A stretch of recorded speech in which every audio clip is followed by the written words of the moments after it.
Hey all, here at OS Reviews. In this video, we are revisiting the Samsung Galaxy S8 here in 2019. This was a smartphone released by Samsung in 2017, making it over 2 years old. Let's find out if it's a device that's still worth picking up today. So in terms of price, you can find one in refurbished condition on Amazon or eBay, hovering around $170 and under. That's a very competitive price, puts it into a entry-level or mid-tier smartphone territory, competing with phones from Xiaomi and Huawei's Honor series, for example. In terms of design though, the Galaxy S8 has held up extremely well. It was one of the first phones in the market to come with an elongated 18:9 or 2:1 aspect ratio screen, so a larger canvas that is almost full screen, giving us extra immersion when watching videos and entertainment. Construction quality is another area where the S8 doesn't disappoint even today. It feels like a polished pebble that fits in with the latest flagships on the market. It has this really reflective surface in the rear, which is made out of curved glass. It's dazzling and shimmers when hitting the light, although like most glass sandwich phones, it does have a tendency to attract fingerprints pretty easily, and it also is a little on the fragile side. The glass gently curves off onto the metal seams. Gone were the days where Samsung was known for using plasticky materials. It's a triumphant evolution for Samsung and now feels absolutely world-class. In terms of I/O, on the rear we have access to a USB Type-C port that supports fast charging. The Galaxy S8 does also support quick wireless charging, and powering the show is the Qualcomm Snapdragon 835 in the United States, which is a octa-core chipset, as well as 4GB of RAM and 64 gigs of built-in storage. Also new to the S8 was water resistance, as it's IP68 rated, so you can splash water on it and it will still survive, which is excellent to see.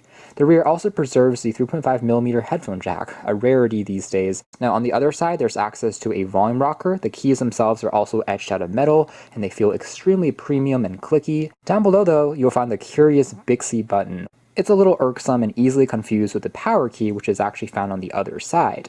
And inside of the phone, you'll find access to a 3000 mAh capacity cell. That's an average capacity, I'd say, for a relatively compact smartphone, believe it or not, here by 2019 standards. When this was released, having the first 2:1 aspect ratio screens, the standard Galaxy S8 that you see here has a 5.7-inch AMOLED 2K resolution display. But these days, I'd say that the standard has further shifted to 6 inches and above, where something like this is now considered normal. Now returning to the front of the phone, we do have relatively small bezels. There is still a little bit of a chin on the bottom and also on the very top, because Samsung was resilient to putting on a notch. So instead they fit a very small chin that includes things like the camera, the proximity light sensor, and also an iris scanner that was one of the biometric options that you could use to unlock the phone. It's actually very secure, and it can even work if you wear glasses, also works at night, in addition to the regular fingerprint scanner which was found on the rear. The placement of the fingerprint scanner, however, was controversial, and even 2 years later it's something that I would say is one of the only cons when it comes to the hardware design, just because it's not the best placement. Because everything is so flush, including the camera lens, nothing really protrudes, which is good. However, it does mean the fingerprint scanner can be hard to distinguish from the camera lens when you're just picking up the phone from a table, and oftentimes you end up smudging the camera lens. Alongside the fingerprint scanner, you'll also find access to a 12-megapixel autofocus enabled OIS camera that at the time was one of the best camera experiences of 2017. Here in 2019, it's no longer the best camera, but it still is very good. In fact, I'd say still stronger than mid-tier phones you'll find on the market today. On the side, you also find access to an LED flash and also a sensor that you can use to measure your heart rate as well as your blood oxygen level. The symmetrical overall design, as well as not having a cutout for the notch, still makes it look extremely handsome, and I think has held up to the test of time really well. Otherwise, the phone does have curved edges, which is another feature that is becoming still a very common feature in 2019 smartphones. It's a little controversial. Some folks prefer a flat screen, but I personally think the effect is still very cool, just because it makes the screen feel a little more compact and also makes the edges seem almost invisible, at least the left and right sides, when you're holding it in your hands. You also have access to some special edge gestures, like the ability for you to swipe from the corner and to pull up special quick launch applications and shortcuts, so there is some optimization of the edge. So if we move into the software experience next, I would say that as a whole it still remains extremely fluid and responsive thanks to the Qualcomm Snapdragon 835 running the show. Honestly, in terms of fluidity and responsiveness, it remains top class unless you are an avid gamer that is playing back the most demanding titles or doing a ton of multitasking, as we have phones now with 8 gigs of RAM, which is also just ridiculous. But for things like watching back videos, for casual gaming and usage, it doesn't pose an issue at all. Now, in terms of software, Samsung is not known to have the best reputation historically, as TouchWiz is definitely far from a stock experience of Android, but over the past year or so, Samsung has made strides and leaps to actually improve the experience. It's now the best that we've seen it yet. It still is going to be pretty far from a vanilla build of Android, but there are lots of nice hidden tricks and features which powerhouse users will definitely appreciate. Also, Samsung's One UI, as they now call it, focuses on ergonomics and usability, which is definitely handy, especially as phones have larger and larger screens. For example, if you swipe down and access the notification tray, you can see how the icons and shortcuts are easier to hit using one hand. Overall, it's a polished experience, and what's also nice is Samsung has started to gradually remove some of the bloat from their phones, which are installed by default.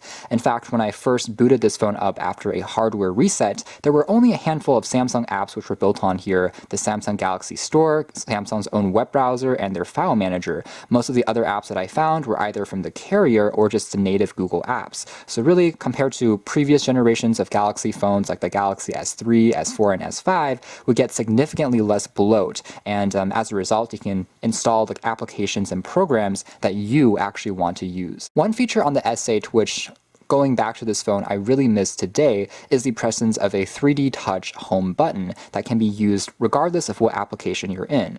I'm reading back this article and I want to return home. Yes, I can use gestures, which are now built into the One UI and Android 9.0 Pie system that this phone is running on, but if I don't want to use the swipe up gesture, I can actually just press down on this invisible area on the bottom of the screen until I feel a forced click, and that returns me home. This home button can also be used even when the phone is turned off. I can still press on this area and to wake it up and then unlock it. The Super AMOLED display enables super vibrant and saturated looking colors, as well as deep contrast between the blacks, as well as the icons that you see here just really makes it pop. So you can see that in this example, we are at full HD resolution, but we can further tweak that to the Quad HD as well as to the HD Plus if we wanted to change that. We can still install the latest applications and, again, not have any issues when it comes to security patches, as the majority of phones are still on Android 9.0 Pie or below. Other software goodies include things like Samsung DeX, which was introduced in the Galaxy S8. It allows you to connect this phone to any Type-C monitor or screen, and it transforms it into a pseudo-desktop experience,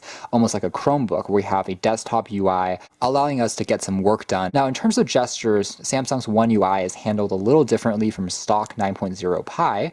So if I swipe from the bottom to the top, in the middle portion of the bezel, it takes me home. If I swipe from the right edge up, it takes me back one page. And if I swipe from the left edge up, it takes me to the multitasking where I can open up and change all of my existing applications. So it's essentially doing the same thing as if I had physical buttons on the bottom, but now it's basically hidden and you're doing that just by swiping up on the corresponding edges of the display. Let's take a closer look at the camera experience next.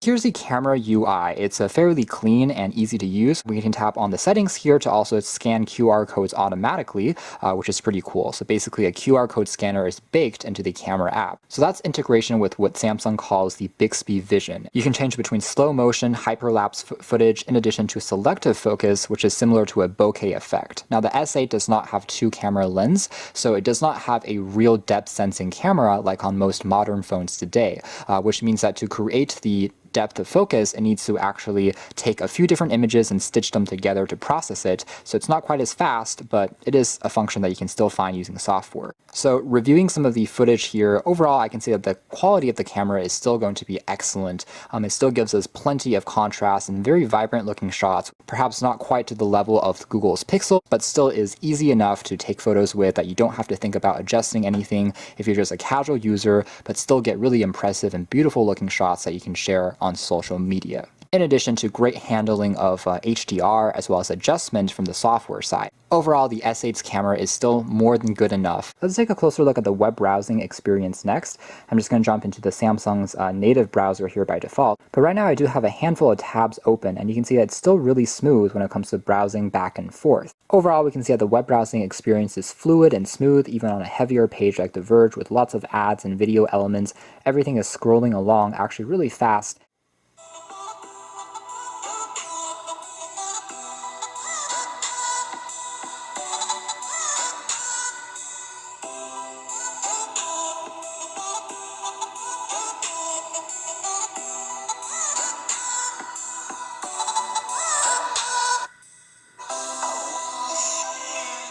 Takeaway with the audio quality is more than sufficient just for you to enjoy some quick clips when watching back some videos. However, the quality does get a lot better if you plug in your own headphones thanks to Dolby Atmos enhancement, which this phone does support. And again, having a regular headphone jack and Bluetooth 5.0 means that it will have very good support with any headphones, even wireless ones, that you may want to throw at it. As for all the essential elements of the smartphone, these are areas that don't really change. Things like the call performance, again, it still is extremely strong. Reception quality works without any issues, at least using T-Mobile and AT&T here in the Seattle region. Again, I consistently received almost full bars and I could make phone calls very clearly. As far as downloading your own applications and doing things like editing some Office documents when on the go, it also handles those without any issues.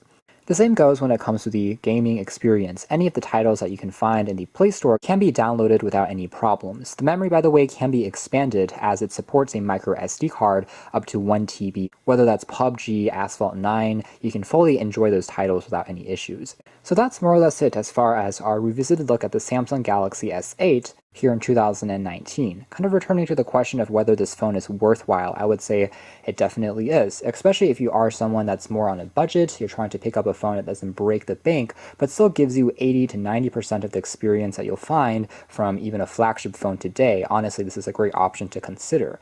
Alongside with Android 9.0 Pie, from the latest gestures to a dark theme or a dark mode, as you can see here, are all present. Again, the camera experience remains really good for a phone now in this price category. Furthermore, the construction quality is definitely going to be a lot stronger than mid-tier phones which are new for the same price. Outstanding display and use of the latest components, including Bluetooth 5.0 chipset, means that this is a phone that actually is surprisingly future-proof. So the S8 combines stunning hardware with actually a very fluid and still quite responsive software experience. Just as a final size comparison as we end this video, again, here is the S8 alongside the Galaxy S6, kind of the first series of Galaxy phones that took the construction quality more seriously with aluminum and metal. The S6 is of course also using the slightly older aspect ratio of 16:9, but for future-proofing sake, I would say that the S8, if you are able to shell out a little bit more money, is definitely worth the direction compared to the older generations of Galaxy phones because of the more immersive display as well as the One UI that is a fresh repaint that definitely makes the experience feel a lot more seamless as well as natural. So if you're interested, be sure to check out more details in the links down below, but for now that's been our video. Overall, again, an excellent option in terms of the performance as well as the hardware, especially if you are looking for a phone for around $200 and under. That's been the Samsung Galaxy S8 revisited here in late 2019.